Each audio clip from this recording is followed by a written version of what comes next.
விஸ்வரூபம் first பாட்டை பார்த்துருப்போம் பாத்தீங்களா? யாரென்று தெரிகிறதா அப்படின்னு அந்த பாட்டு வரும்போது அப்படியே நம்ம நாட்டி நரம்பு சதை எல்லாத்துலயும் ஒரு ஃபீல் வரும் பாத்தீங்களா? எப்பேற்பட்ட கேரக்டர் விஸ்வரூபம். ஆனா செகண்ட் பாட்டு என்னவோ பெருசா ஒர்க் அவுட் ஆல ஊத்திக்கிச்சு. ஒருவேளை விஸ்வரூபம் தேர்ட் பாட்டு எடுத்தா இந்த லெவலுக்கு இருக்கும் அப்படின்ற மாதிரி இங்கிலீஷ்ல ஒரு படம் வந்திருக்குங்க. இப்போ ரீசெண்டா வந்த படம் தான் நோபடி படத்தோட பேர். எப்படி விஸ்வரூபம் ஃபர்ஸ்ட் பாட்டுல அந்த ஒரு சீன்ல உங்களுக்கு ஒரு ஃபீல் வந்ததோ அந்த ஃபீல் படம் முழுக்க கொண்டு போயிட்டே இருப்பாங்க. என்ன மாதிரியான ஒரு படம். எனக்கு சில சீன்ல பாத்தீங்கன்னா KGF படம் பார்க்கும்போது ஒரு ஃபீல் கிடைக்கும் பாத்தீங்களா? அந்த ஃபீல் கூட இந்த படத்துல எனக்கு கிடைச்சது. நீங்களும் பாருங்க, உங்களுக்கும் கிடைக்குதான்னு பாப்போம். ரைட், இந்த படத்தோட ஸ்டார்டிங் சீன்ல நாம படத்தோட ஹீரோவை காமிக்கிறாங்க. இதோ இந்த பெருசு தான் நம்ம படத்தோட ஹீரோ. அப்படியே கேமராவை மேல இருந்து கீழே கொண்டு போனா கையில ரெண்டுலயும் கை விலங்கு போடப்பட்டிருக்கு. சிகரெட் எடுத்து அடிக்கிறாப்ல. அப்புறம் பைக்குள்ள இருந்து ஒரு சாக்லேட் டப்பாவை எடுக்கிறாரு. அப்புறம் இன்னொரு கட்டிங் பேட் மாதிரி ஒன்னு எடுத்து அந்த சாக்லேட் டப்பாவை திறக்கிறாரு. அதுக்கப்புறம் பைக்குள்ள கைய விட்டா உள்ள இருந்து ஒரு பூனைக்குட்டியை எடுக்கிறாரு. அந்த பூனைக்குட்டிக்கு அந்த டப்பால இருக்க ஐட்டத்தை சாப்பிட கொடுக்கிறாரு. அப்படியே கேமராவை இந்த பக்கம் திருப்பி காமிக்கிறாங்க. ரெண்டு போலீஸ் உட்கார்ந்துட்டு இருக்காங்க. ஒரு போலீஸ் டிபார்ட்மெண்ட் சேர்ந்தவங்க, இன்னொரு ஆளு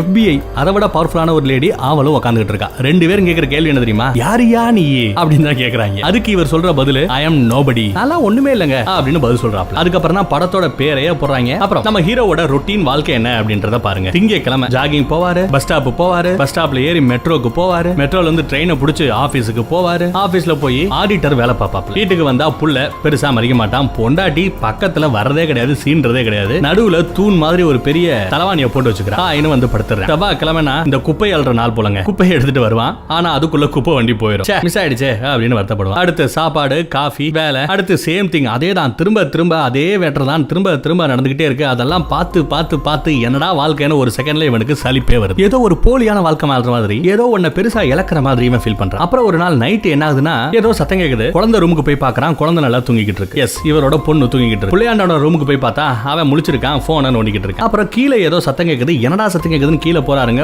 போனா ரெண்டு திருடங்க கதவை திறந்துக்கிட்டு உள்ள வராங்க, மகுமுடி போட்டுக்கிட்டு. அந்த சத்தத்தை கேட்டதுமே அந்த கோல்ஃப் விளையாடுவாங்க பாத்தீங்களா, அந்த பேட்டை கையில எடுத்துக்கிட்டு அடிக்கலாமே அப்படின்னு போறான். அதுக்குள்ள பார்த்தா துப்பாக்கியில ஒரு லேடி, ஆமா திருடுறது புருஷன் பொண்டாட்டின்னு நினைக்கிறேன், பொண்டாட்டிக்காரி கையில ஒரு துப்பாக்கி வச்சிருக்கா. துப்பாக்கி காமிச்சு சுட்டுருவேன், எங்க பணம் வச்சிருக்கீங்க, பணம் கொடுங்க பணம் கொடுங்க அப்படின்னு கேட்க, கிச்சன்லயே ஒரு தட்டு மாதிரி இருக்குங்க. அந்த தட்டுக்குள்ள நிறைய சில்லறை அது இதுன்னு போட்டிருப்பாங்க. அதான் பணங்க, இருக்கதை எடுத்துட்டு போ, என்ன எதுவும் பிரச்சனை பண்ணாத அப்படின்னு நம்ம ஹீரோ சொல்றாரு. உடனே அங்க இருந்த பணத்தை எல்லாம் சில்லறை கிட்ட கிடக்கும், அதெல்லாம் அள்ளிக்கிறாங்க. உன் கையில வாட்ச் இருக்கே, அது கொஞ்சம் எவ்வளவு ரேட்டு போகும் அப்படின்னு கேட்க, ஏதோ போகும் சொல்ல, உடனே அந்த வாட்சை கொடு அப்படின்னு வாட்சையும் புடிங்கிற. அப்படி வாட்சை கலட்டும் போது அவளோட கையில ஒரு பச்சை குத்திருப்பாங்க, டாட்டூ குத்திருப்பாங்க. அந்த டாட்டூவை இவன் பாத்துறான். அது மட்டும் இல்லாம, உன் கையில மோதிரம் போட்டிருக்கிய, வைர மோதிரம் தானே, கல்யாண மோதிரம் தானே, அதை குடு அப்படின்னு கேட்க, இவன் முடியாது, என் கல்யாண மோதிரம் கொடுக்க முடியாதுன்னு சொல்லிட்டு இருக்கும்போது அந்த பக்கத்துல அந்த திருட்டு புருஷன் இருக்கான் இல்லையா, அவன் மேல நம்ம ஹீரோவோட புள்ள படு வீரத்தோட அப்படியே பாயிறாங்க. அப்படியே கழுத்தை புடிச்சு நெருக்காம பாருங்க, மூச்சு விட முடியாம அந்த புருஷங்கார திருடன் அப்படியே துடிச்சுக்கிட்டு இருப்பான். இந்த பக்கத்துல நம்ம ஹீரோ அப்படியே படு வீரத்தோட கையில இருக்கிற அந்த பேட்டை எடுத்துட்டு போய்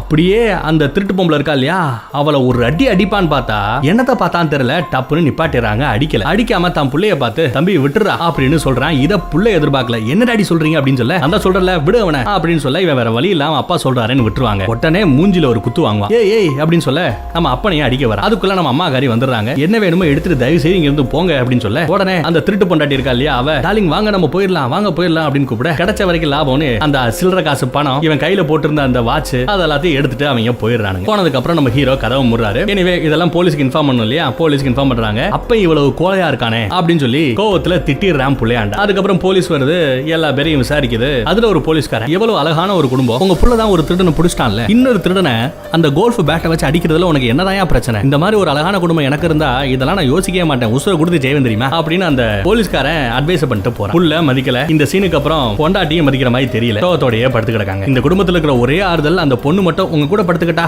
அப்படின்னு ஓடி வந்து படுப்பா. சூப்பர்ல, எனக்கு ஒரு பூனை வேணும்பா அப்படின்னு கேக்குறா. பூனை தானே குடுக்கறேன் டார்லிங் அப்படின்னு இவனும் சொல்றான். அடுத்த நாள் பார்த்தா அன்னைக்கும் கொய்யால குப்பை தட்டி போக, அதுக்கப்புறம் குப்பையை தட்டு வருவான். வெறுத்து போயிடுறாங்க. மறுபடியும் ரொட்டீன் ஒர்க். அப்புறம் ஒரு நாள் நம்ம ஹீரோவோட புள்ள ஏதோ ஒரு ப்ராஜெக்ட் விஷயமா ஏதாவது ஒரு ப்ராஜெக்ட்டை சப்மிட் பண்ண சொல்லிருக்காங்க. ஏதாவது ஒரு கம்பெனில போய் அங்க வேலை பார்க்கறவங்களோட ப்ரொஃபைல் என்ன, டே பை டே ஆக்டிவிட்டி என்ன, இதெல்லாம் தெரிஞ்சுக்கிட்டு ரிப்போர்ட்டா கொடுக்கணுமா. அது நம்ம ஹீரோ கிட்ட கேட்க ஹீரோக்கு சந்தோஷம். ஒண்ணும் இல்ல, ஆபீஸ்க்கு வா எல்லாமே சொல்லி தரேன் அப்படின்னு சொல்ல, அதெல்லாம் பெருசா எதிர்பார்க்கல, ஏதோ ரிப்போர்ட்ல ABCD எழுதி க்ளோஸ் பண்ணலாம்னு பாக்குறேன் அவ்வளவுதான் அப்படிங்கிற. அதே சமயம் அந்த பொண்டாட்டிக்காரி அம்மாக்காரி இருக்காங்கல்ல, அவங்க ஏன் நம்ம அங்கிள் ஒருத்தர் இருக்காரு மிலிட்டரியில வேலை பார்த்து ரிட்டையர் ஆனவர், அவர்கிட்ட விசாரிக்கலாம்னு கேட்க அவர்கிட்ட தான் கேட்டேன், அவர் பிஸியா அப்படின்னு இவன் சொல்றான். இதை கேட்டதுமே புருஷனுக்கு இந்த தகப்பனுக்கு லைட்டா கோவம் வருது. அந்த கேப்புக்குள்ளேயே சரி நம்ம தாத்தா இருக்காருல்ல அவர்கிட்ட வேணா நான் விசாரிக்கிறேன், அவரு போலீஸா இருந்து FBI இருந்து ரிட்டையர் ஆனவர், அவர்கிட்ட நான் விசாரிக்கிறேன், அவர் மூலமா ப்ராஜெக்ட் பண்ணிக்கிறேன்னு சொல்லிட்டு போயிடுறாங்க. அப்பா நினைச்சுக்காதீங்க, ஏதோ பையன் ப்ராஜெக்ட் நல்லா வரட்டுமே நான் சொல்லிட்டேன்னு இந்த அம்மா காரி சொல்றாங்க. பொண்ணு மட்டும் தான் நம்ம தகப்பனை மதிக்கிறது. கட்டி பிடிச்சு நான் போயிட்டு வரேன் டாடி அப்படின்னு சொல்லிட்டு அந்த பொண்ணு போகுது. வெளியே வராங்க. எல்லாமே ஃபேமிலியில இருக்கிற எல்லாருமே கிளம்பிட்டு இருக்கும்போது பக்கத்து வீட்டுக்காரர் அவங்க அப்பா ஒரு பழைய பிரம்மாண்டமான ஒரு கார் வச்சிருந்தாரு. அவர் இறந்ததுக்கு அப்புறம் அந்த கார் இவனுக்கு வந்துருச்சான். அந்த காரை காமிச்சு ஓவரா சீன் போட்டுக்கிட்டு இருக்கு. அதை தாண்டி என் வீட்டுக்கு மட்டும் நேத்து உங்க வீட்டுக்கு வந்த மாதிரி திருட்டு பையங்க வந்திருந்தாங்க, நல்லா வாங்கிட்டு போயிருப்பாங்க தெரியுமா அப்படின்னு சொல்லி நம்ம ஹீரோவை நக்கல் பண்றாங்க. நம்ம ஹீரோ அதெல்லாம் பெருசா எடுத்துக்கலங்க. மறுபடியும் எப்பவும் போல ஆபீஸ்க்கு போய் சேர்றாரு. அங்க இந்த ஆபீஸ்ல மொத்தம் 3 பார்ட்னர் இருக்காங்க. நம்ம ஹீரோ, அப்புறம் இந்த ஒரு தாடிக்காரன் வரா பாத்தீங்களா கருப்பு கலர் சட்டையை போட்டு, இவங்களோட அப்பன். இவங்க 3 பேர் தான் இந்த கம்பெனி நடத்துறாங்க. மேஜர் ஷேர் இவனுக்கு இவங்க அப்பனுக்கு தான் இருக்கு. அவன் வந்து பார்த்து ஏன் அப்படி என் வீட்ல எல்லாம் ஒரு திருடனோ ஒரு போலீஸ்காரனோ வந்து அண்ணா அவங்க நிலைமையே வேற தெரியுமா, நீ இந்த இருக்கே ஏதாவது சேஃப்டிக்கா அதெல்லாம் வச்சுக்க வேண்டாமா அப்படின்னு சொல்லிட்டு இவன் ஒரு துப்பாக்கி எடுத்து நீட்டுறாங்க. இந்த துப்பாக்கி வச்சுக்க, நாளை அப்புறம் உன் வீட்டுக்கு வேணா வந்தாங்கன்னா எங்க அக்காவை காப்பாத்துறதுக்கு யூஸ்ஃபுல்லா இருக்கும் அப்படின்னு சொல்லிட்டு துப்பாக்கியை கிஃப்டா கொடுக்குறான். நம்ம ஹீரோ பாருங்க அந்த துப்பாக்கியை தன்னோட ஆபீஸ்ல இவனோட ரூம்ல இருக்கிற ஃப்ரிட்ஜுக்குள்ள ஒரு டப்பாக்குள்ள ஒளிய வச்சுக்கிறான். எதுக்கு நமக்கு இது வீட்டுக்கு எடுத்துட்டு போய் அப்படின்னு ஒரு நல்ல அதை வச்சுட்டு வெளியே வந்து பார்த்தா ஒரு வயசான இருக்கா பாத்தீங்களா, இவர் தாங்க அந்த கருப்பு சட்டை தாடிக்காரனோட அப்பன். கேள்விப்பட்டேன், பார்த்து நடந்துக்க. அதெல்லாம் சரி, உன் பொண்டாட்டி பேசினாப்பா இந்த கம்பெனில என்ன இருக்குன்னு சொல்லிட்டு இந்த கம்பெனியை வாங்கணும்னு நினைக்கிறேன் அப்படின்னு கேட்டா, ஏதோ என் பேரை சொல்ற மாதிரி ஒரு ப்ராப்பர்ட்டி இருக்க வேண்டாமா, அதுக்காக தான் நம்ம ஹீரோவும் சொல்ல, நிறைய செலவாகும் தம்பி, நிறைய காசு கொடுத்தேன்னா எனக்கு ஒன்றும் பிரச்சனை இல்லை, கம்பெனியை நீ எடுத்துக்கோ நடத்திக்கோ அப்படின்னு அந்த பெருசு சொல்றான். கீழே வேலை போய்கிட்டு இருக்கும். நம்ம ஹீரோவோட ஆபீஸ்ல ரகசியமா ஒரு பெரிய ரேடியோ பெட்டி மாதிரி ஒன்று வச்சிருக்காங்க. அந்த பெட்டியை ஆன் பண்ணா எங்கேயோ இருந்து ஒருத்தன் பேசுறான். என்னபடி எப்படி இருக்க, நல்லா இருக்கியா, கேள்விப்பட்டேன் நேத்து உன் வீட்டுக்குள்ள திருடங்க போயிட்டாங்க போல, ஒண்ணுமே நடக்கல, அந்த 2 பேரும் உசுரோட வெளியே வந்துட்டாங்க, ஏன் தம்பி விட்ட அப்படின்னு அவன் கேட்கறான். அதுக்கு நம்ம ஹீரோ, இல்லடா 2 பேர் வந்தானுங்க, எனக்கு தெரிஞ்ச அவங்க புருஷ முண்டாட்டியா தான் இருக்கணும், ஒரு 20 வயசுக்கு மேலதான் இருக்கும், பயந்தாங்கடா, ஏதோ பண தேவை, கையில கண்ண வச்சிருந்தா, என்ன கண்ணு அப்படின்னு கேட்டா 0.38 ஸ்பெஷல் கண்ணா, பழைய கண்ணா, ஒரு கட்டத்துல சரி அவளை அடிக்கலான்னு கூட போயிட்டேன், அதுக்கப்புறம் போய் பார்த்தா கொய்யால அந்த கண்ணுல புல்லட்டே இல்லையாங்க, எம்டி கண்ணா, உள்ள புல்லட் இல்லங்கிறத ஒரு செகண்ட்ல பார்த்தே இவர் புரிஞ்சுக்கிட்டாரு, அதனாலதான் அடிக்கல, சரி பொழைச்சிட்டு போட்டோம் அப்படின்னு விட்டுறாரு. ஆனா அந்த கண்ணோட மாடல் என்ன, கண்ணோட மேக் என்ன, உள்ள எந்த சைஸ்ல புல்லட் போறானுங்க, புல்லட் இருக்கா இல்லையா, இவ்வளவு விஷயத்தையும் அசால்ட்டா எடுத்து சொல்றான். இதெல்லாம் கேட்டதுக்கு அப்புறம் யார் இவன் இவ்வளவு டீடைல், இவனுக்கு ஒரு சாதாரண ஒரு தகப்பனுக்கு ஒரு ஆடிட்டருக்கு இவ்வளவு டீடைல் தெரியுமா, அவசியம் இல்லையே அப்படின்னு நமக்கு தோணும். அதே சமயம் தன்னோட அப்பாவை பார்க்கணுன்றதுக்காக புள்ளையாண்டா போறாருங்க. அப்பா ஒரு பெரிய முதியோர் இல்லத்துல தங்கி இருக்காப்ல. என்னப்பா சாப்பிட்டீங்களா அப்படின்னு சொல்லிட்டு சாப்பாடெல்லாம் அரேஞ்ச் பண்ணி கொடுக்குறான். என்னடா பாக்குறதுக்கு ஒரு மாதிரியாவே இருக்க, என்னாச்சு அப்படின்னு கேட்க, ஏதோ இழந்த மாதிரியே ஒரு ஃபீலிங் இருக்குப்பா அப்படின்னு சொல்றான். எல்லாத்தையும் சரி பண்ணு, அப்படியே வாழ்ந்துகிட்டு இருக்காதுன்னு அப்பா ஒரு அட்வைஸ் போறாரு. அப்புறம் வீட்டுக்கு வரான். பையன் கிட்ட ஸ்கூல் எப்படி போச்சுன்னு கேட்டா போச்சு அப்படிங்கிற. அப்புறம் சாப்பாடெல்லாம் எடுத்து வச்சுக்கிட்டு இருக்காங்க. அங்க தாங்க ஒரு முக்கியமான சீன் நீங்க பார்க்க போறீங்க. அந்த சின்ன பொண்ணு என்ன பண்றான்னா, கிச்சன்ல ஒரு தட்டு மாதிரி இருக்கும் பாத்தீங்களா, அதுலதான் நேத்து நைட் அந்த சில்லறைகள் எல்லாம் கடந்தது. அத போய் அவ பாக்குறா. பார்த்துட்டு, அப்பா இதுல இந்த பூனை எல்லாம் போட்டு கையில போடுற பிரேஸ்லெட் நான் வச்சிருந்தேன்ப்பா, அந்த பிரேஸ்லெட்டை காணோம்பா, எனக்கு அது வேணும்பா அப்படின்னு அந்த குழந்தை கேக்குதுங்க. எங்கம்மா போட்டிருந்தேன்னு கேட்டா, இந்த தட்டுக்குள்ள தான் போட்டிருந்தேன், அந்த திட்டுப்பள்ளி எடுத்துருப்பாங்களோ அப்படின்னு அந்த வீட்டுல இவங்க பேசிட்டு இருக்க. இவ்வளவு நேரம் பொழைச்சு போயிட்டு நினைச்சிட்டு இருந்த நம்ம ஹீரோ தான் பொண்ணோட பிரேஸ்லெட்டை காணோன்றதுமே பயங்கர கோவம் வருது அவனுக்கு. ரூமுக்கு போய் கதவை டப்புன்னு சாத்துறான். நைட் எல்லாரும் தூங்குறாங்க. இவன் வாட்டுக்கு டப்புன்னு எடுத்து பஸ்ஸை பிடிச்சு தன்னோட அப்பாவை பாக்குறதுக்கு போறான். அப்பா தூங்கிக்கிட்டு இருக்காரு. அவரோட சட்டையவே எடுத்து போட்டுக்கிட்டு அவரோட பழைய பேட்ச் FBI பேட்ச் இருக்கும், ஐடி கார்டு இருக்கும், அந்த ஐடி கார்டு எடுத்துக்கிட்டு கொஞ்சம் பணம் எடுத்துக்கிட்டு அவரோட பழைய கண்ணிலேயே கொஞ்சம் புல்லட்டையும் போட்டுட்டு கண்ணையும் எடுத்துட்டு கிளம்பிட்டான். பஸ் ஏறி போறான். நிலைய டாட்டூ போடுவாங்க பாத்தீங்களா, டாட்டூ போடுற அந்த ஆபீஸ்ல எல்லாம் போய் நான் இந்த மாதிரி FBI அந்த திருட்டு லேடி இருந்தா பாத்தீங்களா, அவரோட கையில ஒரு டாட்டூ போட்டிருக்கோம்ல, அதை அவன் படமா வரைஞ்சு இந்த மாதிரி டிசைன் யாருக்காவது போட்டிருக்கே அப்படின்னு விசாரிக்கிறான். நிறைய இடத்துக்கு போய் விசாரிக்கிறான். எல்லா பேரும் இல்லங்கிறாங்க. கடைசியா ஒரு டாட்டூ இடத்துக்கு வர. அங்க ஒரு 4-5 பேர் தடியங்க உட்கார்ந்துட்டு இருக்காங்க.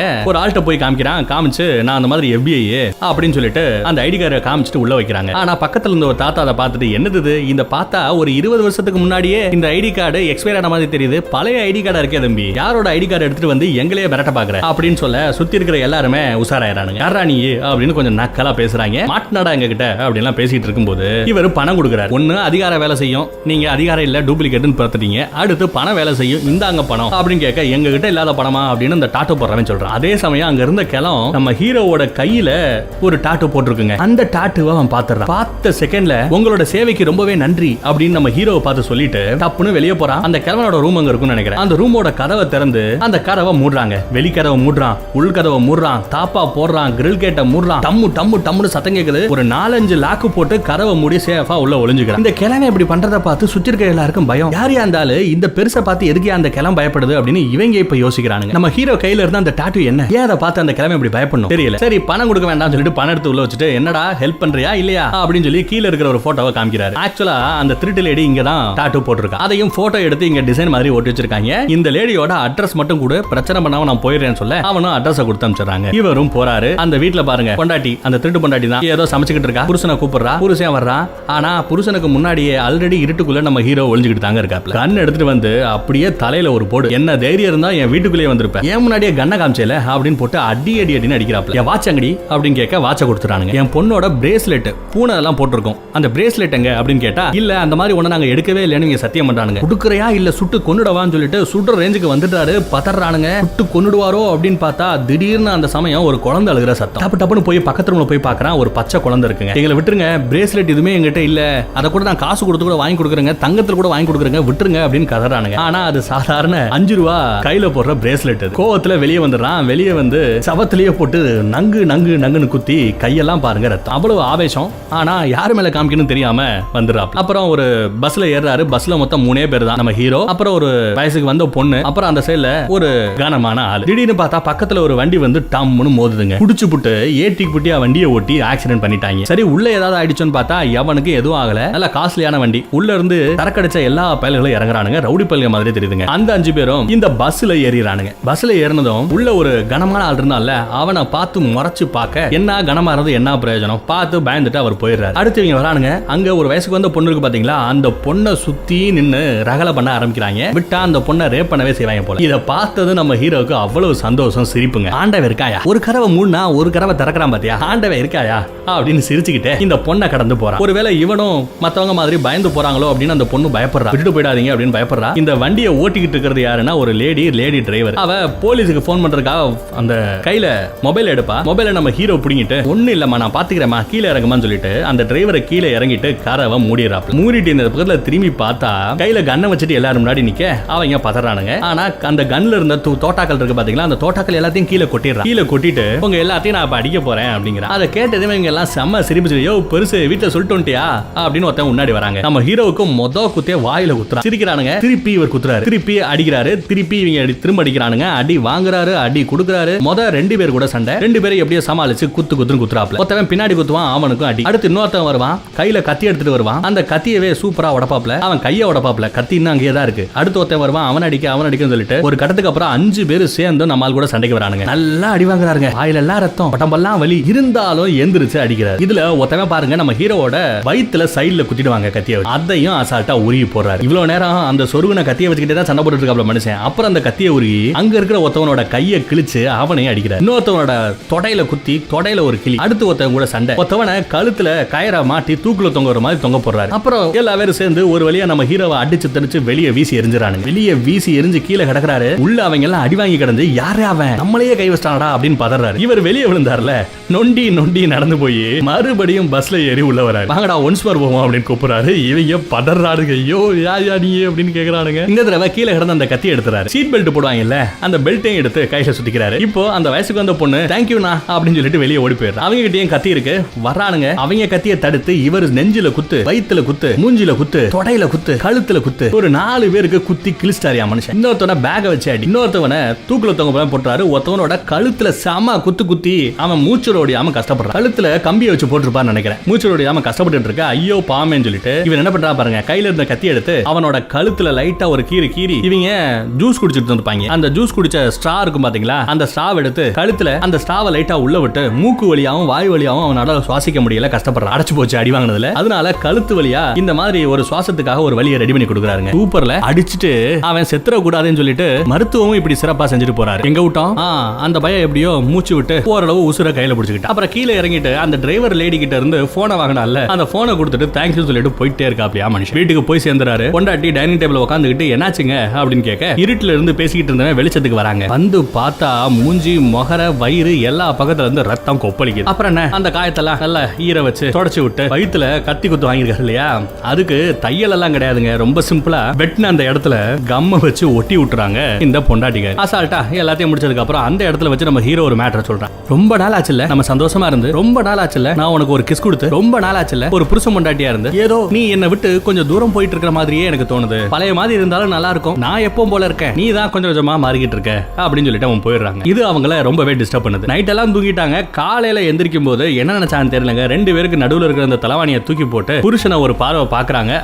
நம்ம ஹீரோ எதிர்பார்த்த மாதிரி சில சம்பவங்கள் சிறப்பா நடக்குது. போறாரு. அதே சமயம் இந்த படத்தோட வில்லனை காமிக்கிறாங்க. இவனும் மோசமான ஆளா தான் இருப்பான்னு நினைக்கிறேன், தைரியமான ஆளு கூட. அதனாலதான் ரோட கிராஸ் பண்ணும்போது லெஃப்ட் ரைட் ரெண்டு பக்கம் பார்க்காம நேரா போய்கிட்டே இருக்காங்க. அவனை பார்த்து மித்த வண்டியை நிக்கதே ஒழிய இவன் பயப்படாம போறான். ஒரு பப்புக்குள்ள போறான், சரக்கு அடிக்கிறான், ஏதோ போதை கொடுக்குறானுங்க. அதை எடுத்து மூக்குல ஏத்திக்கிட்டு எல்லாரும் முன்னாடியும் பாட்டு பாடி டான்ஸ் ஆடி செமையா என்ஜாய் பண்ண வச்சுட்டு அதுக்கப்புறம் இன்னொரு இடத்துக்கு போறான். இவன் ஒரு ரஷ்ய நாட்டை சேர்ந்தவன். இங்க இருக்கிற நிறைய பேரு, அதுல ஒருத்தன் பாருங்க நம்ம ஆளை பார்த்து முறைக்கிறான், வில்லனை பார்த்து லைட்டா முறைக்கிறான். அதை இவர் நோட் பண்ணிட்டு அப்படியே முன்னோக்கி வராரு. வந்து பார்த்தா இங்க எல்லா பேருமே ஒரே மாதிரி கோட்டு ஷூட்டு போட்டு உட்கார்ந்துட்டு இருக்காங்க. ஆப்ஷாக் அப்படிங்கிறது ரஷ்யனோட ஒரு மிகப்பெரிய ரஷ்யன் மணியை லாபி பண்ணக்கூடிய ஒரு கம்பெனி. லாபி ரகசியமாவே நிறைய விஷயங்களை கவர்மெண்ட்டுக்கு தெரியாம வெறும் கேஷ வச்சே பிசினஸ் பண்ணிட்டு இருப்பாங்க. ஏகப்பட்ட முதலாளிகள் இருக்காங்க, அதாவது நிறைய ஷேர் ஹோல்டர்ஸ் இருக்காங்க. அவங்க தான் இங்க எல்லாம் வரிசையா இருக்கு. பணம் உங்க வீட்டு எங்க வீட்டு சொத்து இல்லங்க. இந்திய நாட்டோட இந்திய அரசாங்கத்தோட கஜானால எவ்வளவு பணம் இருக்கும் அவ்வளவு பணம் இந்த சாதாரண பிரைவேட் கம்பெனி கிட்ட இருக்கு. மிகப்பெரிய ஆட்கள், நிறைய ஷேர் ஹோல்டர்ஸ் இருக்காங்க. அதுல ஒருத்தன் எல்லாம் சரி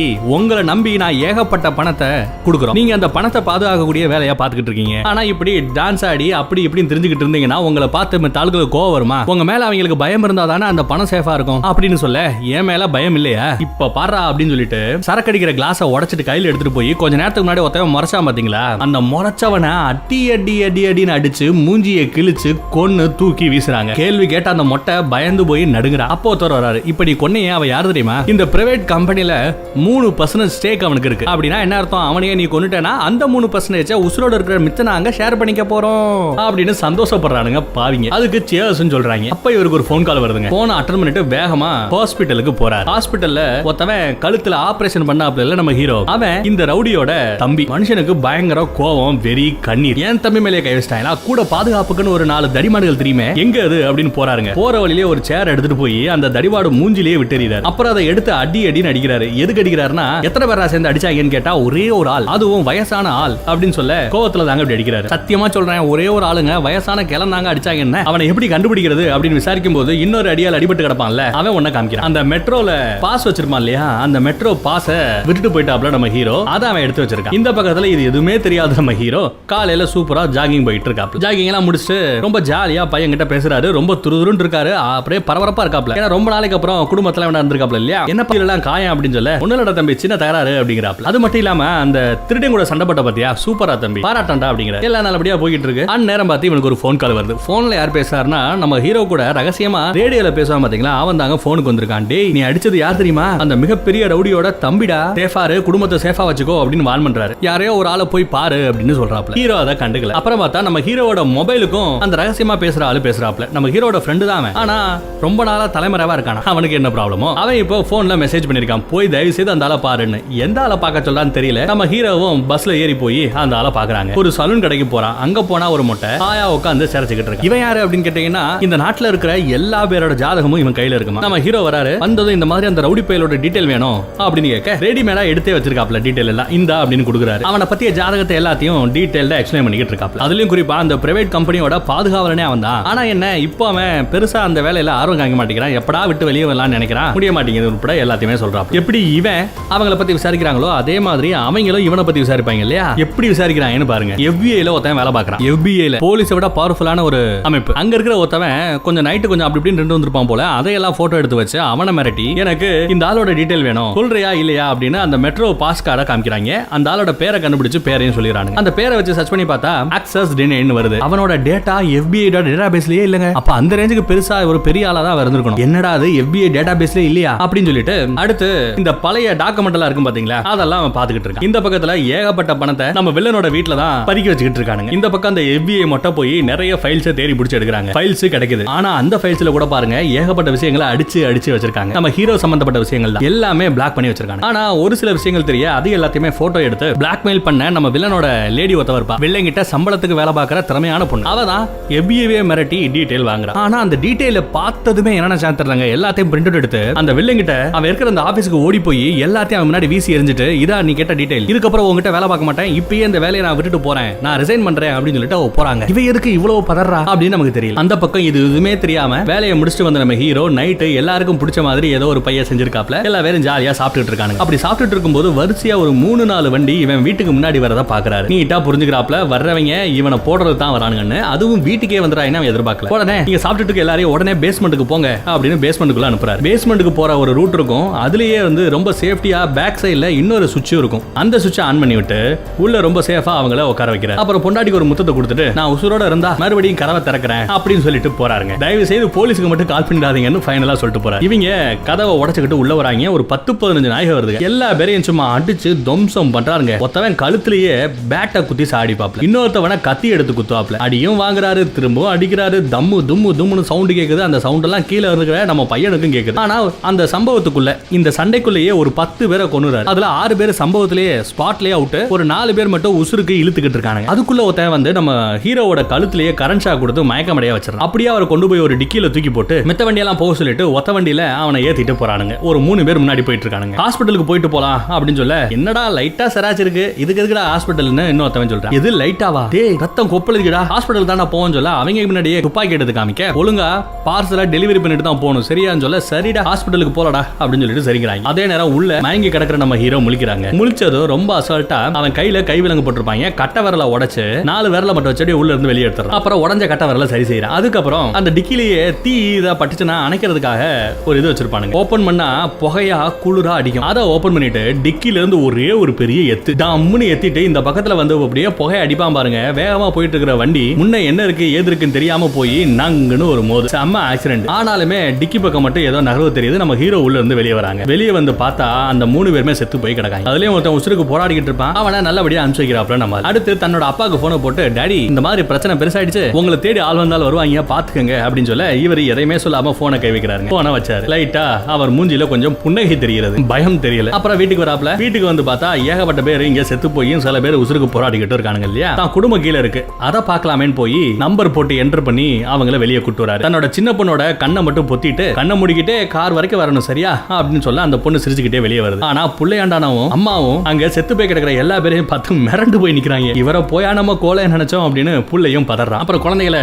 கார்ல ஏத்திட்டு, எதுவும் கேட்காதமா, என்னோட பழைய வாழ்க்கை கடைசியா ஒரு தடவை திரும்ப பாக்குது, எல்லாம் சரி பண்ணிட்டு நான் வரேன், இந்த ஒரு தடவை மட்டும் மன்னிச்சுக்கோ அப்படின்னு சொல்ல, சரி நான் சேஃபான இடத்துக்கு போறேன் அப்படின்னு பொண்டாட்டி சொல்றாங்க. கண்டிப்பா நான் உங்களை திரும்ப பாப்பேன் அப்படின்னு புருஷன் சொல்றான். உசுரோட வா, அதுக்கப்புறம் நம்ம சண்டையை வச்சுக்கலாம் அப்படின்னு சொல்லிட்டு அவங்களும் காரை ஏறி போறாங்க. நம்ம ஹீரோ என்ன பண்றான்னு பாருங்க. அடுத்து ஒரு 4 பேர் உசுருக்கு போராடிட்டு இருந்தாங்க இல்ல, அவங்க 4 பேரையும் ஒரு சோஃபால உட்கார வச்சுட்டு, யாராவது ஒரு ஆளு உங்களுக்கு வேலை கொடுத்தா எந்த வீட்டுக்கு போறோம், அந்த வீட்டுல யாரை கொல்ல போறோம், அந்த டீடைல் எல்லாம் தெரிஞ்சு வச்சுக்கிட்டா தம்பிகளா, யாரு காசு கொடுத்தாலும் யோசிக்காம வந்து நீங்க தானே பாவம் உசுர கொடுத்துட்டு இருக்கீங்க அப்படின்னு திட்டுறாப்ல. அப்புறம் சின்னதா ஒரு பிளாஷ்பேக் சொல்றாங்க. நம்ம ஆளு ஒரு முக்கியமான அசைன்மெண்ட்ல இருந்திருக்காரு. என்ன அசைன்மெண்ட்னா, மிலிட்டரிக்காரங்க ராணுவத்தை சேர்ந்தவங்க அந்த அசைன்மெண்ட்டை கொடுத்திருக்காங்க. ராணுவத்துல வேலை பார்த்த ஒருத்தவன் ராணுவத்துக்கு துரோகம் பண்ணிட்டு காசு சம்பாதிச்சிட்டு இருந்திருக்கான். அந்த மேட்டர் தெரிய வர அவனை போட்டு தள்ளுறதுக்காக போறாரு. சாகும் தருவாயில அவன் மன்னிப்பு கேட்கறான். இனிமே இந்த தப்பு பண்ண மாட்டேன், ஒரு வாய்ப்பு கொடுங்கன்னு கேட்கறான். அவன் கேட்கறது நியாயம் பட்டுச்சு, அதனால அவன் நான் மன்னிச்சு விட்டுட்டேன். ஒரு வருஷம் அப்புறம் மறுபடியும் அவன் சொன்ன மாதிரி நல்லவனா இருக்கானா இல்லையான்னு செக் பண்ண போனேன். போய் பார்த்தா அவன் ஒரு அழகான குடும்பம், அழகா எல்லாருக்கூடயும் சாப்பிட்டு சாப்பிட்டு நிம்மதியா சந்தோஷமா இருந்தான். அவன் மூஞ்சில அந்த சிரிப்பு தெரிஞ்சது பாத்தியா, அந்த சிரிப்பு குடும்பம் இருந்தாதான் வரும்ன்றதா அவனை பார்த்து நான் தெரிஞ்சுக்கிட்டேன். அதனாலதான் எல்லாத்தையும் தூக்கி எறிஞ்சிட்டு நானும் ஒரு குடும்பங்குட்டியோட செட்டில் ஆகலாம் டிசைட் பண்ணேன். என்ன நிறைய கம்பெனிஸ், மிகப்பெரிய ஜாம்பவான்கள், பணக்காரங்க, கோடி கணக்கில் பணத்தை பதுக்கிறவங்க எல்லாம் நம்ம ஹீரோ ஒரு ஆடிட்டர்ங்கிறதுனால ஆடிட்டர் வேலைக்கு கூப்பிடுவாங்க. இவரும் அவங்க கிட்ட ஆடிட்டர் வேலை பார்த்தாரு. ஆனா இந்த மாதிரி நான் குடும்பங்குட்டின்னு செட்டில் ஆக போறேன், எனக்கு அந்த அடிதடி எல்லாம் வேண்டாம், சட்டத்துக்கு புறமான விஷயங்கள் வேண்டாம் அப்படின்னு சொல்லும்போது அவங்க ஒத்துக்கலங்கிறதுனால அந்த மிகப்பெரிய ஜாம்பவான்கள் எல்லா பேரையுமே கொன்னுட்டு தான் நம்மால அந்த வாழ்க்கையை விட்டுவிட்டு ஒரு சாதாரண வாழ்க்கைக்கு வந்திருக்கானா. இத இங்க இருக்கிற அந்த உசுருக்கு போராடிட்டு இருக்க 4 பேர்ட்ட சொல்லிக்கிட்டு இருக்கும்போது அவங்க செத்து போறானுங்க. எல்லாரும் செத்து போய் கிடக்காங்களா. அப்புறம் இவர் என்ன பண்றாரு, அந்த வீட்டுக்கு தீய வச்சுட்டு அங்க இருந்து ஹாயா கிளம்புறாரு. அப்படி அங்க கொளுத்தும் போது தான் அவனை நோட் பண்றாருங்க, அந்த சின்ன பொண்ணோட கையில ஒரு பிரேஸ்லெட், பூனை மாதிரி போட்டு ஒரு பிரேஸ்லெட் இருக்குன்னு சொல்லிட்டு இருந்தா பாத்தீங்களா, ஆக்சுவலா அது சோஃபா கடியில கிடக்கு. அது அவருக்கு கிடைச்சிருச்சு, எடுத்து வச்சுக்கிட்டாப்ல. அப்புறம் தன்னோட குடும்ப போட்டோவும் எடுத்துக்கிட்டு அவரோட காருக்கு போறாரு. என்ன நினைச்சான்னு தெரியல, அந்த பக்கத்து வீட்டு காஸ்ட்லி கார் ஹாட்டையை போட்டு கிளம்பிட்டே இருக்காப்ல மனுஷன். அதே மாதிரி இவ வீட்டுல ஏகப்பட்ட தங்கம் கிடக்கும், காசு கிடக்குங்க, எல்லாத்தையும் அள்ளி வச்சிருக்காரு. இப்போ இந்த பக்கத்துல பார்த்தா இவரோட அப்பனை போட்டு தள்ளுறதுக்காக 2 பேர் வரானுங்க. அவர் முன்னாடி துப்பாக்கியை நீட்ட மனுஷன் போர்வையை போத்திட்டு இருக்க மாதிரி இருக்காப்ல. ஒருத்தன் துப்பாக்கி நீட்டுவான் பாத்தீங்களா, அவன் அந்த சுவிட்ச் அமுக்குவான் பாத்தீங்களா, அதை அவர் டப்புன்னு பிடிச்சுக்கிறாரு. அமுக்க முடியல. இன்னொருத்தவன் உசாராறதுக்குள்ள சுட்டு கொன்னுறாரு ஒருத்தவனை. அப்புறம் இவனையும் இந்த பக்கத்துல திருப்பி போடுறாப்ல. 2 பேரையும் கொன்னுட்டாரு. அந்த சத்தம் கேக்குது, ஏதோ ஒரு சத்தம் கேட்டுட்டு கீழே இருக்கிற செக்யூரிட்டி ஓடி வருவாங்க. ஓடி வந்து கதவை திறக்கும் போது இவர் டிவி சத்தத்தை அதிகமா வச்சுக்கிட்டு செத்து போனவங்கள முன்னாடி சத்தம் போடாம பிடிச்சுக்கிறாரு. பெருசு சத்தம் போடாம தூங்கியா அப்படின்னு சொல்லிட்டு அவன் போயிடுறான். எப்படி இருக்காரு பாருங்க, பெருசு எவ்வளவு பெரிய ஆளா இருக்கா பாருங்க, எப்பவுமே பயப்பட மாட்டாங்களோ. அந்த பக்கம் நம்ம ஹீரோ நேரா அவனோட கம்பெனிக்கு போறான். போய் அந்த தாடிக்காரன் தாடியோட அப்பன் எல்லா பேர் முன்னாடியும் தங்க கட்டிகளை கொட்டுறாரு. பேசுறான். இந்த எல்லாம் உங்களுக்கு தான், எடுத்துக்கோ, இந்த இடம் இந்த கம்பெனி எல்லாமே எந்த, நீங்க எல்லாம் இடத்த காலி பண்ணுங்க அப்படின்னு மித்த 2 பார்ட்னர் கிட்டையும் சொல்ல அப்ப உடனே ஒத்துக்கிட்டாரு. யாரு? அந்த பெருசு. சூப்பர், கம்பெனி உன்னோட தாங்கிறாரு. ஆனா புள்ள தாடிக்காரன் ஒத்துக்க மாட்டேங்கிறான். ஏன்டா காசு கொடுத்து எங்களை வேலை வாங்க பாக்குறியா? காசுக்கு நாங்க வேலை போறவங்க இல்லடா அப்படின்னு சொல்லிட்டு நம்ம ஹீரோவை அடிக்க வர வயித்துல ஒரு குத்து குத்துவான் பாருங்க. அவ்வளவுதாங்க, வழியில துடிக்கிறாரு. நான் தான் சொன்னேன் அப்படின்னு டாடியை பார்க்க அவரு கை உழுக்கிறாப்ல. இந்த இடம் உனக்கு தான், இந்த கம்பெனி உனக்கு தான், ரைட், 2 பேரும் வெளியே போங்க அப்படின்னு உடனே 2 பேரையும் வெளியே போக சொல்றான். அடுத்து பார்த்தா நம்ம வில்லனை காமிக்கிறாங்க. வில்லனுக்கு நியூஸ்ல ஏதோ ஒரு அடையாளம் தெரியாத 3 பணம் ஒரு காருக்குள்ள கிடக்கு அப்படின்னு வருது. அப்போ அவன் எஸ்கேப் ஆயிட்டான் அப்படிங்கறத புரிஞ்சுக்கிறாப்ல. உடனே அவர் என்ன தெரியுமா சொல்றாரு? இப்போ தாலுக்கு போனை போட்டு நம்ம பசங்க எல்லா பேரையும் வர சொல்லு, ஒருத்தர் இருக்க கூடாது, எல்லா பேரும் எனக்கு வேணும் அப்படின்னு கூப்பிடுறாரு. இந்த பக்கம் அந்த கம்பெனில வேலை பார்த்த எல்லாருமே அந்த கம்பெனிக்கு அடுத்த நாள் வேலைக்கு வராங்க. வந்து பார்த்தா நியூ மேனேஜ்மெண்ட் அப்படின்னு போட்டு யாரும் வேலைக்கு வராதீங்க, இங்க எலக்ட்ரிக்கல் வேலை நடந்துகிட்டு இருக்கு, அடுத்த உத்தரவு வரும் வரை யாரும் வர வேண்டாம், எல்லா பேருக்கும் லீவு அப்படின்னு போட்டு. இங்க நம்ம ஹீரோ என்ன பண்றான் பாருங்க, பெரிய பெரிய கம்பிகளை கொண்டு வந்து ஆணை ஹீனின்னு போட்டு அந்த எலியை பிடிக்கிறதுல கூட பாம செட் பண்றான். விதவிதமா பாம உருவாக்குறான். அப்புறம் தன்னோட ஃப்ரெண்டு ரேடியோல பேசுறாப்ல, என்னடா பிரச்சனையை பெருசு பண்ணிட்ட போல, சரி ஆனா உன்னை காப்பாத்துறதுக்கெல்லாம் நான் வெளியே வர மாட்டேன், நான் ரொம்ப நாளா பதுங்கி இருக்கேன், அப்படியே தான் இருப்பேன் அப்படின்னு அந்த ஃப்ரெண்டு பேசுறான். சோ தன்னோட வேலைக்கு வாங்கின அந்த கம்பெனில முழுக்க ஏகப்பட்ட இடத்துல டிராப்பை செட் பண்றான். படியில அங்க இங்க ஏகப்பட்ட இடத்துல டிராப் செட் பண்ணிட்டு காரை எடுத்துட்டு எங்கேயோ போறாருங்க. அந்த பக்கம் வில்ல அவனோட ஹோட்டல்ல ஜாலியா பாட்டு பாடிக்கிட்டு இருக்கான். இந்த பக்கத்துல அவன் வீட்டுல அந்த ரஷ்யன் பணம் கோடி கணக்குல எண்ணி அடுக்கி வச்சுக்கிட்டு இருக்கானுங்க. உள்ள இறங்குறாரு, எல்லா பேரையும் சும்மா டப்பு டப்பு டப்புன்னு போட்டு கோம்சம் பண்றாரு, பாம போடுறாரு, அங்கே இங்கேயும் ஓட்டா போடுறாரு. பணத்தை பாதுகாத்துட்டு இருந்த ஒரு 20-30 தரிமாடுகள் எல்லா பேத்தையுமே கொன்னு குச்சிட்டு இன்னும் சிறப்பா இன்னொரு செயல் செய்யறாரு. ஜென்ரலா தீ பிடிச்சா தண்ணிய தெரிக்கிறதுக்காக, தீய அணைக்கிறதுக்காக அங்கங்க ஒரு செட்டப் இருக்கும். அதுக்கு தண்ணி மொட்டை மாடியில இருந்து ஒரு இடத்துல இருந்து வரும். அந்த இடத்துல தண்ணிக்கு பதிலா பெட்ரோலை ஊத்தி விடுறாரு. அப்புறம் தீ பிடிக்க வைக்க அப்படியே பெட்ரோலை தண்ணிக்கு பதிலா பெட்ரோலை தெரிக்க விடுது. அப்போ அந்த வீடு ஃபுல்லா தெரிச்சிருச்சா, அந்த இடத்துல தீய கொளுத்தி விடுறாங்க. கோடிக்கணக்கான ரஷ்யன் பணம் அங்க எரிஞ்சுக்கிட்டு இருக்கு. சூப்பரா எல்லாத்தையும் எரிச்சு தம்சம் பண்ணிட்டு இந்த பக்கத்துல பார்த்தா நம்ம வில்லன் பாட்டு முடிக்கிறார். பாட்டு பாடி முடிச்சதுக்கு அப்புறம் தான் தெரியுது கொய்யால அந்த பாட்டையும் அவருக்கு முன்னாடியே ஜாலியா உட்காந்து சாப்பிட்டுக்கிட்டே பாத்துக்கிட்டு இருக்காரு. மனுஷன் என்னடா அது இவ்வளவு தைரியமா அப்படின்னு நமக்கு தோணுது. அவனுக்கும் அதேதான். ஏன்னா இவனை கொல்றதுக்காக 100 ஆட்களை வர வச்சிருக்கான். ஆனா இங்க உட்காந்து ஹாயா தின்னுகிட்டு இருக்கானேன்னு பார்த்து அவனை போய் பார்த்து பேசுறான். என்ன தைரியம் இருந்தா ஏன் முன்னாடியே உட்கார்ந்து இருப்ப அப்படின்னு சொல்ல, இல்ல நீ ரொம்ப நல்லா அழகா பாடுவியாமே, அதனால பார்க்க வந்தேன், நல்லா தான் பாடுற அப்படின்னு இவன் நக்கல் பண்றான். எவ்வளவு தைரியம் உனக்கு அப்படின்னு பேசிக்கிட்டு இருக்கும் போதே அந்த அடியாட்கள் எல்லாம் சுட்டு போட்டானுங்க. அதாவது சுத்தி நிக்கிறானுங்கன்னு சொல்ல வர. அப்படியே முறைச்சு பார்த்துக்கிட்டே இருக்கானுங்க. நம்ம அதுக்கு லைட்டா கையை மூவ் பண்ண உடனே துப்பாக்கி எடுத்து நிட்டுறாங்க. அவசரப்படாதீங்க தம்பிகளா, அந்த கர்ச்சீப்பை மட்டும் நான் ஓபன் பண்றேன் அப்படின்னு கர்ச்சீப்பை ஓபன் பண்ணி காமிக்கிறார். ஓபன் பண்ணி காமிச்சா தான் விரலோட சேர்த்து ஒரு ரிவரை கனெக்ட் பண்ணிருக்காப்ல. இந்த பக்கம் பாம், யாராவது என்ன சுட்டாலோ கொன்னாலோ இல்ல லைட்டா அசைச்சாலோ கூட இந்த பாம்பு வெடிச்சிடும், எல்லா பேரும் கூண்டோட காலி ஆயிட வேண்டியதான் அப்படின்னு சொல்ல, உங்ககிட்ட தனியா பேசணும்னு சொல்ல, வில்ல எல்லாரையும் போக சொல்ல, அப்புறம் உட்கார சொல்ல உட்காந்தாச்சு. அப்புறம் பேச ஆரம்பிக்கிறாங்க. தம்பி நடந்தது நடந்து போச்சு, எனக்கு இழப்பு தான், உனக்கு இழப்பு தான், ஆனா உன் தம்பி ஒண்ணு சாகலையே அப்படின்னு சொல்ல, கோமா ஸ்டேஜ்ல இருக்கானே அது போதாதான் உனக்கு கேட்க, ஏதோ ஆயிப்போச்சு, அதுக்கு நீ என் வீட்டுக்கே வந்து நாஸ்தி பண்ண, பதிலுக்கு உன் வீட்டையே நான் நாஸ்தி பண்ணிட்டேன், இதோட நிப்பாட்டிக்கலாம் அப்படின்னு சொல்ல, எது நாஸ்தி பண்ணிட்டியா, என்னடா பண்ண அப்படின்னு கேட்டா அந்த எரிஞ்ச பணக்கட்டை எடுத்து நிப்பா காமிக்கிறேன். மொத்த பணமும் காலி, எல்லா வேத்தையும் எரிச்சிட்டேன் அப்படின்னு சொல்லும் போது வில்லன் பதறி எந்திரிக்கிறாங்க. எல்லா பணத்தையும் எரிச்சிட்டியா அப்படின்னு பதறான். தம்பி இப்பயும் சொல்றேன், எதுக்கு இந்த தொல்லை, நீ இந்த பிசினஸ் விட்டு வெளியே போகணும் தானே சொல்லிட்டு இருக்க, நல்ல ஆப்பர்ச்சுனிட்டி, பேசாம ஓடிப்போ, ஏதாவது ஒரு தீவுக்கு போ, பார்ல ஏதாவது சரக்கு ஊத்தி குடிச்சு பொழைச்சுக்கோ, உசுரை காப்பாத்திக்க பாரு, தேவையில்லாம என்கிட்ட மோதி உசுரை விட்டுறாத மோனே அப்படின்னு ஒரு வார்னிங்க போட்டுட்டு போறாருங்க. நான் தைரியம், இவர சாதாரண ஆள் நம்ம நினைச்சிட்டோம். அடுத்து ஏகப்பட்ட வில்லைங்க அந்த அடியாட்கள் இருப்பாங்கல்ல, எல்லாரையும் தாண்டி அசால்ட்டா திறந்து போறாரு. வில்லைங்க என்ன பண்ணு தெரியாம முழிக்கிறானுங்க. ஏன்னா அந்த பெரிய வில்லைங்கிட்ட இருந்து இந்த அடியாட்களுக்கு இன்ஸ்ட்ரக்ஷன் வரல. அதனால இவரை சுடலாமா வேண்டாமான்னு யோசிச்சுட்டு இருக்குள்ள இவர் கார்ல ஏறி உட்காந்து வெயிட் பண்ணிட்டு இருக்காரு. சீட் பெல்ட் போட்டு ரெடியா காத்துக்கிட்டு இருக்காரு. ஆக்சுவலா இவர் இங்க வந்தது அவங்க கிட்ட சமாதானம் பேசுறதுக்காக இல்ல, அவங்கள லைட்டா உசுப்பேத்தி விட்டு நம்ம ஹீரோவை ஃபாலோ பண்ண வச்சு அவங்கள கூட்டிட்டு போகணும் தான் வந்திருக்காரு. வெயிட் பண்றாரு. எதிர்பார்த்த மாதிரியே வில்ல வரான். தூக்குடா அவனை அப்படின்னு சொல்ல எல்லா பேரும் நம்ம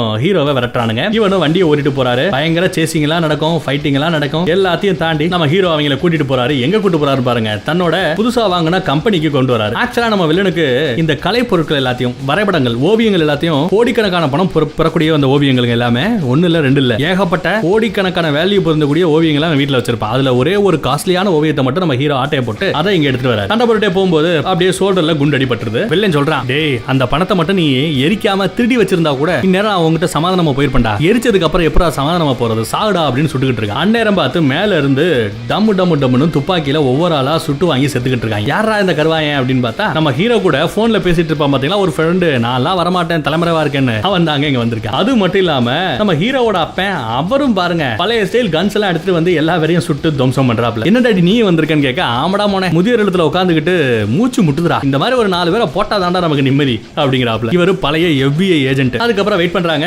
கதவு மூடிட்டு வந்துடுற பாத்தீங்களா, அந்த கதவை திறக்க பாம்பு அடிக்கன்னு ஏகப்பட்ட சாகுறாங்க. இங்க ஏகப்பட்ட டிராப் இருக்கும். அந்த டிராப்ல மாட்டியே ஒரு 20-30 பேர் கொத்து கொத்தா சாவானுங்க. அதை தவிர்த்து நம்ம கருவாயனும் பாருங்க எவ்வளவு அழகா சண்டை போடுறான். இவன் தரப்புக்கு ஒரு 10 பேரை போட்டிருப்பான். அந்த பக்கம் நம்ம ஹீரோ நிறைய பேரை போட்டுட்டு அவர் ரூமுக்கு போயிட்டு ஒரு எலிப்பொறியை செட் பண்ணி வச்சிருப்பாப்ல. அந்த கதவை திறக்கிறேன்னு சொல்லி அதுலயும் அடிபட்டு செத்து போறாங்க. ஒரு கட்டத்துல நம்ம ஹீரோவோட துப்பாக்கி தோட்டாக்கள் எல்லாமே காலி ஆயிடும். அவசரத்துக்கு ஓடி போய் அந்த ஃப்ரிட்ஜுக்குள்ள ஒரு டப்பாக்குள்ள வச்சிருந்தாரு பாத்தீங்களா, அதுக்குள்ள அந்த டப்பாவோட எடுத்து சுட்டு தள்ளிட்டு வெளியே வருவாப்ல. அப்புறம் கடைசியா ஒரு பெரிய கன் வச்சிருப்பாப்ல, அதை தன்னோட நெஞ்சோட சேர்த்து உள்ள வச்சுக்கிறாரு. அப்புறம் பெரிய பெரிய கன் மாதிரி ஏதோ செட்டப் வச்சிருக்கும், அதை வச்சு அடிக்க உள்ள கம்பியை வெட்டி வச்சிருக்காருங்க. அந்த கம்பி கன்னு மாதிரி பறந்து போய் குத்தி கொள்ளுது. தாத்தா இந்த வயசுலயே 4 பேரை சாடிக்கிறாருன்னா பாத்துக்கோங்களேன். அப்படியே மாத்தி மாத்தி சுட்டுக்கிட்டே வர ஒரு கடத்துல 3 பேரும் 3 திசையில இருந்துகிட்டு எல்லா பேரையும் அடிச்சு நாஸ்தி பண்ணுவானுங்க. ஒரு வழியா வில்லன் கூட இருந்த அத்தனை பேருமே செத்து போயிட்டாங்க. வில்ல மட்டும் தான் பாக்கி. ஸ்டார்டிங்ல மயங்கி விழுந்தவன் இப்ப எந்திரிச்சு வராங்க. வந்தது சுட கருவாயனோட தோல் பட்டையில புல்லட் பட்டுருது. எல்லா பேரும் அப்படியே ஓரமா ஒதுங்கிறானுங்க. இங்க என்ன கூத்துனா, இப்ப நடந்த இந்த சண்டையில நம்ம ஹீரோ கிழவன் ஹீரோட ஃப்ரெண்ட் இவங்க எல்லாரோட துப்பாக்கில இருக்கிற தோட்டாக்கள் காலி ஆயிடுச்சு. தோட்டா இல்ல.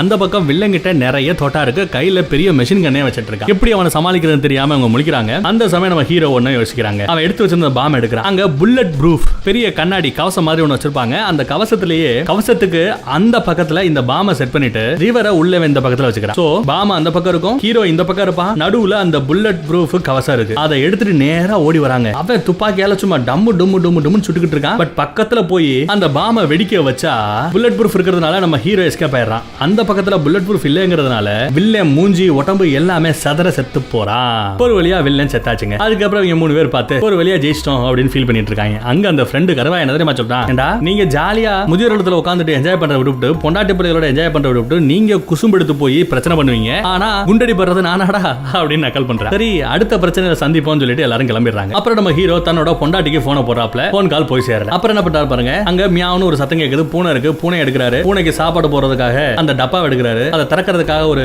கட்டிங் பிளேட் மாதிரி ஏதோ ஒன்னு இருக்கு, அதை எடுக்கிறாரு. கூடவே அந்த விலை மதிப்பு இல்லாத அந்த பெயிண்டிங் இருக்கு இல்லையா, அதையும் எடுத்துக்கிறாரு. எல்லாத்தையும் எடுத்துட்டு வெளியே போறாரு. வெளியே போலீஸ்காரங்க வந்து நிக்கிறாங்க. நம்ம ஹீரோ மட்டும் தான் இருக்காப்ல. ஹீரோவை அரெஸ்ட் பண்ணிட்டானுங்க. இந்த தான் நீங்க ஸ்டார்டிங் சீனா பாத்திருப்பீங்க. அங்க அவங்க 2 பேரும் கேட்டாங்க இல்ல யார் யா நீ அப்படின்னு. ஆனா அவங்க கேட்கும்போது ஒரு திமிரு இருக்கும் மூஞ்சில. இவெல்லாம் ஒரு ஆளாங்கிற மாதிரி. அதுல ஒருத்தனுக்கு போன் வருது. போனை எடுத்து பேசுறான். இன்னொருத்தவளுக்கும் போன் வருது. FBI காரி அவளுக்கும் போன் எடுத்து பேசுறான். 2 பேரும் போன்ல யாரு கூட பேசுறாங்கன்னு தெரியலங்க. அவங்க மூஞ்சி ஒரு மாதிரியா மாறுது. இவரை போயா யாருன்னு கேட்டுட்டோம். நீங்க போலாம் சார் அப்படிங்கிற மாதிரி சொல்றானுங்க. இப்போ போன்ல பேசுனது யாருன்னு தெரியலங்க. ஆனா மனுஷன் வேற லெவல்ல இருக்கான். யாருமே தொட முடியாத உச்சத்துல இந்த ஆள் இருக்காரு நினைக்கிறேன். யாரு இவரு? இதுக்கு முன்னாடி என்ன தொழில் பண்ணிக்கிட்டு இருந்தாரு? எதுக்காக அரசாங்கம் போட்டி போட்டு போன் பண்ணி இவரை வெளிவிட சொல்றாங்க? எதுவும் தெரியல. ஆனா மனுஷன் ஹீரோயிசத்துல KGF ஹீரோ மாதிரி. என்ன KGF ஹீரோ கொஞ்சம் வயசானா எப்படி இருக்கும் அந்த லெவலுக்கு படத்தை கொண்டு வந்து கொடுத்துருக்காங்க. வெறித்தனம் அப்படியே ஒரு 3 மாசத்துக்கு அப்புறம்னு போர்டு போடுறாங்க. 3 மாசத்துக்கு அப்புறம் என்ன ஆகுது, நம்ம ஹீரோவும் ஹீரோவோட பொண்டாட்டியும் ஒரு வீடு பார்க்கணும்னு சொல்லி வந்திருக்காங்க. ஏதோ புது ஊர்ல புது வீடு பாக்குறாங்க. வீடு நல்லா இருக்கு, இந்த வீடே ஓகே வாங்கிடலாம் அப்படின்னு பேசிக்கிட்டு இருக்கும்போது புரோக்கர் அம்மா வீட்டை காமிச்சிட்டு இருக்கும்ல, அந்த புரோக்கர் அம்மாவுக்கு ஒரு போன் கால் வருது. போன் எடுத்து பேசுறாங்க. ஆனா கொண்டு வந்து போனை நம்ம ஹீரோ கிட்ட கொடுக்குறாங்க. உங்களுக்கு தான் சார் போன், ஆனா ஏன் நம்பருக்கு ஏன் வந்துச்சுன்னு தெரியல அப்படின்னு சொல்லிட்டு போனை கொடுக்குறாங்க. அவனும் போனை எடுத்து பேசுறான். போன்ல அந்த பக்கத்துல யாரு பேசுனாங்கன்னு தெரியல. ஆனா எங்கேயோ தொட்டது தொலங்குனது இன்னும் மிச்சம் மீதி கிடக்கு. அது இப்ப நம்ம ஹீரோவை விரட்டதுன்னு புரிஞ்சுக்கலாம். அதை புரிஞ்சுக்கிட்ட இந்த அம்மாக்காரியும் ரொம்ப சிம்பிளா அந்த புரோக்கர் அம்மாவை பார்த்து ஒரு கேள்வி கேட்கறாங்க. இந்த வீட்டுக்கு கீழே பேஸ்மெண்ட் இருக்கா அப்படின்னு கேட்க இதோட இந்த படம் நேரத்துல முடியுதுங்க. எதுக்கு பேஸ்மெண்ட் கேக்குறாங்க? நாளை பண்ண இதே மாதிரி பிரச்சனை வந்தா தான் குடும்பத்தை சேஃபா கீழே உட்கார வச்சுட்டு சண்டை போடலாம், 4 பேரை கொல்லலாம் இல்லையா? அதுக்காக பேஸ்மெண்ட் இருக்கான்னு விசாரிச்சுக்கிட்டு இருக்காங்க. புருஷனும் பொண்டாட்டியும். எவ்வளவு திறமை, எவ்வளவு வெறித்தனம், எவ்வளவு ஹீரோயிசம். மறுபடியும் இன்னொரு சிறப்பான சம்பவத்தோட படத்தோட சந்திப்போம். தேங்க்யூ.